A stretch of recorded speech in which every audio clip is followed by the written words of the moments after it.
Good morning. ഇന്ന് നമ്മൾ തിരിച്ച് ഹോസ്റ്റലിലേക്ക് പോണ ദിവസമാണ്. അമ്മ കാര്യമായിട്ട് അടുക്കളയിൽ എന്തൊക്കെയോ വെച്ചുണ്ടാക്കുന്നുണ്ട്. എനിക്ക് കൊണ്ടുപോകാനുള്ള ചോറ് കിട്ടാനുള്ള പരിപാടിയില്ല. അങ്ങനെ ഞാൻ ചായ കുടിച്ചു, പിന്നെ പാക്കിങ്ങിലേക്ക് കടന്നു. ഞാൻ തന്നെയാണ് പാക്ക് ചെയ്യുന്നത്. അമ്മ സാധനങ്ങളൊക്കെ അടുപ്പിച്ച് തരും.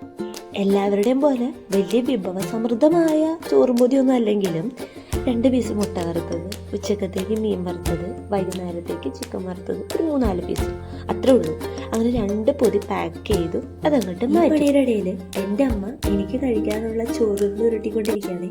എൻ്റെ പോലെ പോത്ത് പോലെ വളർന്നിട്ടും അമ്മ വാരിത്തന്ന് കഴിക്കുന്നവരാരെങ്കിലും ഉണ്ടോ? കമൻറ്റ് ചെയ്യണം. അങ്ങനെ 2 ദിവസത്തെ സുഖവാസമൊക്കെ കഴിഞ്ഞ് ഞാൻ അങ്ങനെ വീടിൻ്റെ പടി ഇറങ്ങുകയാണ്. അമ്മയുടെയും അമ്മമ്മയുടെയും കാത്തു നിന്നുള്ള ഈ ബായ് പറച്ചിലാണ് ഏറ്റവും സങ്കടം. അപ്പന് വയ്യാത്തതുകൊണ്ട് ഞാൻ തന്നെ ഒറ്റയ്ക്ക് ചാലക്കുടി വരെ ബസ് കയറി പോകണം. അപ്പം കൊണ്ടാക്കി തന്നിരുന്നപ്പോൾ 10 പൈസയ്ക്ക് വിലയില്ലായിരുന്നു. ഇപ്പം അറിഞ്ഞു തുടങ്ങി. ആലപ്പുഴ വഴിക്കാണ് നമ്മൾ പോണത്. പൂപ്പള്ളിയൊക്കെ എത്തിക്കഴിഞ്ഞപ്പോൾ തുഴഞ്ഞാണ് നമ്മൾ പോയിക്കൊണ്ടിരുന്നത്. റോഡിൽ മൊത്തം വെള്ളക്കെട്ട. ഇവിടെയൊക്കെ ജീവിക്കുന്നവരുടെ ഒരു കഷ്ടപ്പാട്. ഇച്ചിരി ലേറ്റ് ആയെങ്കിലും ഫൈനലി നമ്മൾ ഹോസ്റ്റലിലെത്തി.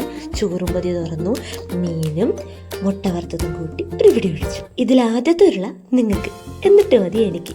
അപ്പം ശരി, ബൈ.